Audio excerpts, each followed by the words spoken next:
Waalaikumsalam warahmatullahi wabarakatuh. Ibu, maaf sebelumnya kami mengganggu Iya. waktu Ibu. Kehadiran kami di sini ingin mewawancara Ibu seputar. Sebelum kami ke pertanyaan, kami memperkenalkan diri kami dulu. Kami dari Universitas Islam Negeri Sultan Taha Jambi. Oke.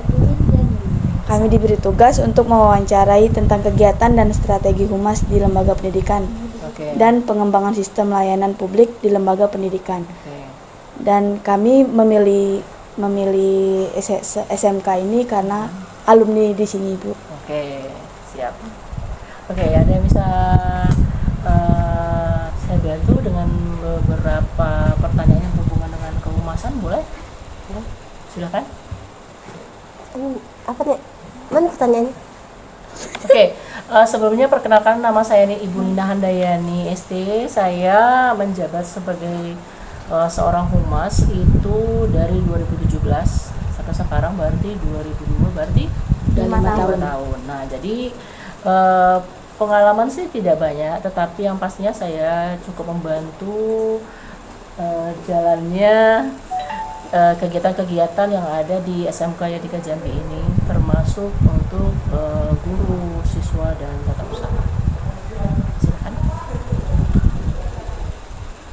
Jadi ini kan SMK Yadika Jambi. Iya. Jadi bagaimana perkembangan humasnya di lembaga ini? Kalau untuk perkembangan sih itu bisa dilihat dari beberapa hal yang berhubungan tentang, misalnya dari segi satu, kalau saya itu kan bergerak dalam bidang BKK, Bursa Kerja Khusus. BKK ini bertujuan untuk membantu siswa-siswa yang tamatan, yang udah lulus, untuk mendapatkan informasi kerja.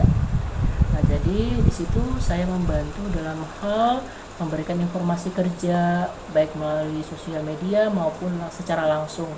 Kemudian bisa juga saya untuk memberikan informasi pembuatan kartu AK1 atau zaman dulu dibilang kartu kuning, supaya itu bisa dikategorikan untuk menunjang siswa itu untuk bekerja.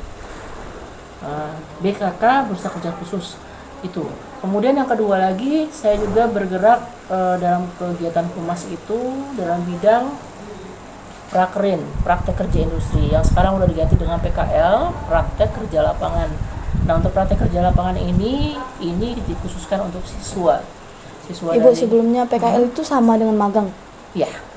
Jadi PKL ini atau Prakerin ini praktek kerja industri, dia ini diperlakukan untuk kelas 10, 11, dan 12. Jadi setiap siswa itu diperlakukan 2 bulan setiap tingkatannya.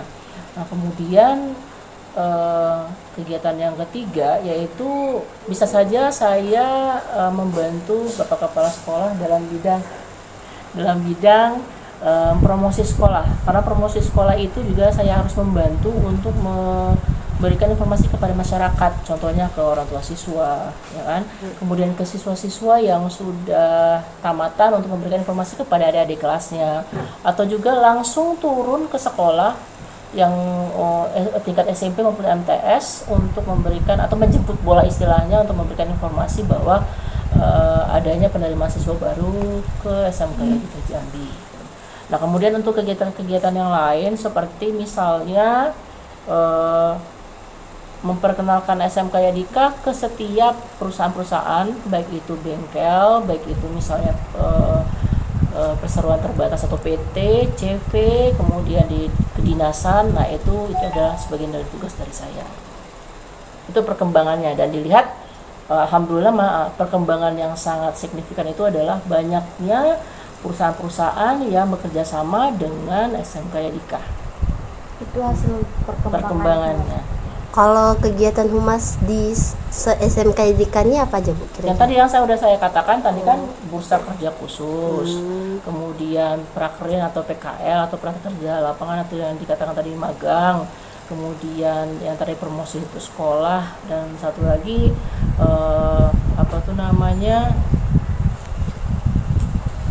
tadi itu kegiatan-kegiatan yang misalnya berhubungan dengan perusahaan-perusahaan yang mau kita mengajak kerjasama dalam bentuk MOU gitu. Ibu selama menjabat sebagai ini di Humas, apa Ibu pernah ngerasa kesulitan atau kayak mana gitu di Yadika ya Bu? Kalau di Yadika tidak, tapi saya berhubungan dengan masyarakat itu kesulitan. Kenapa saya bilang kesulitan?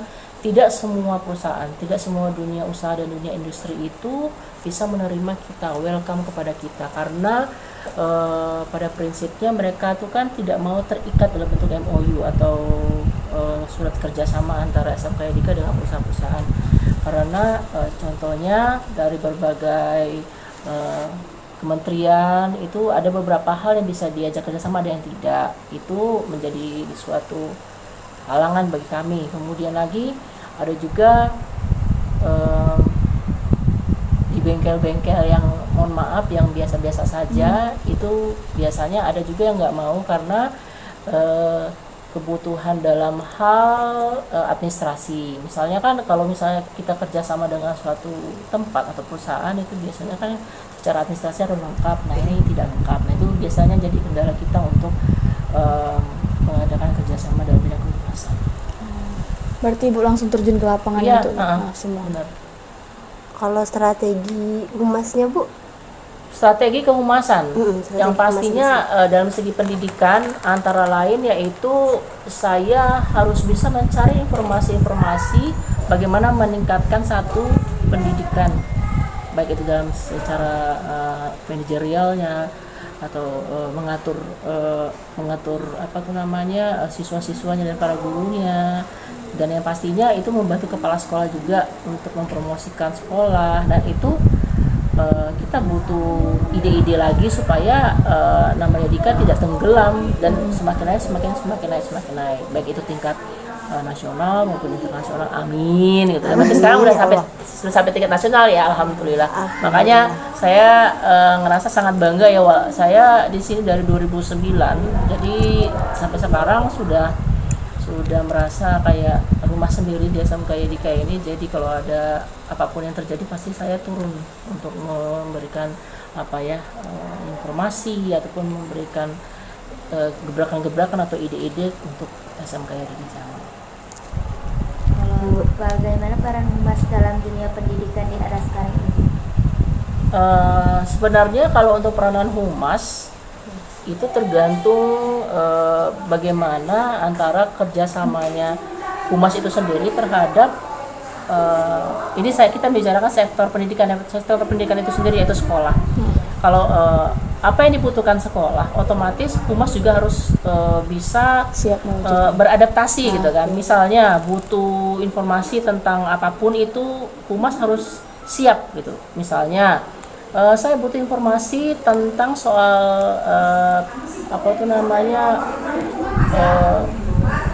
pekerjaan ataupun informasi lowongan kerja di jurusan teknik komputer jaringan, misalnya jurusan TKJ. Nah itu saya akan mencari informasinya, misalnya kayak gitu kan. Kemudian lagi informasi lagi tentang bagaimana membantu teman-teman di setiap kepala prodi atau program studi yang di SMK Yadika Jambi ini untuk supaya siswanya lebih semangat bekerja di bidang masing-masing, terutama untuk mengeluarkan keahliannya di perusahaan-perusahaan. Nah itu tugas saya sebenarnya.